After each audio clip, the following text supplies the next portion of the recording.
De 1892 à 1960, la colonisation française au Mali a entraîné un traumatisme qui pèse encore dans les relations entre les deux pays.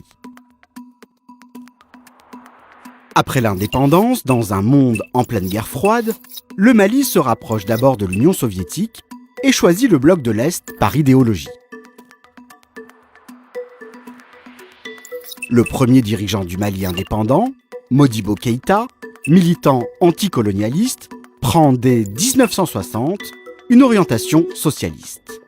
Il s'inspire du modèle soviétique, nationalise les entreprises et instaure un régime autoritaire. Mais les difficultés économiques et les exactions des milices populaires dites Garde rouge créent un mécontentement populaire. En 1968, Modibo Keïta est renversé par un coup d'État. Le nouvel homme fort, le lieutenant Moussa Traoré, rompt avec l'URSS et se rapproche économiquement de la France. Il faudra attendre 1991 et le renversement de Moussa Traoré pour que le Mali s'ouvre à la démocratie et au multipartisme. Les relations avec la France, premier partenaire économique, se renforcent. Mais le Mali est fragile. Le pays doit faire face à l'avancée du désert, à l'explosion démographique, à l'absence de développement économique et à la très faible présence de l'État en dehors des grandes villes. Aussi, sa position géographique le déstabilise. Les guerres civiles d'Algérie puis de Libye débordent sur le pays et installent des groupes armés djihadistes dans le nord. En 2012, ces groupes armés défont l'armée malienne et occupent près de 2/3 du territoire. Un coup d'État continue de fissurer le pays, qui demande alors l'aide de la France. L'intervention militaire française en 2013, appelée Opération Serval, libère le nord du Mali. Mais la décision en 2014 de transformer une opération coup de poing réussie en opération longue de lutte anti-djihadiste signe le début des difficultés.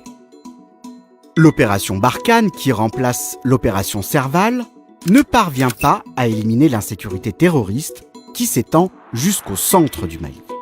Ce manque de résultats et la durée de l'opération entraînent le développement d'un sentiment anti-français.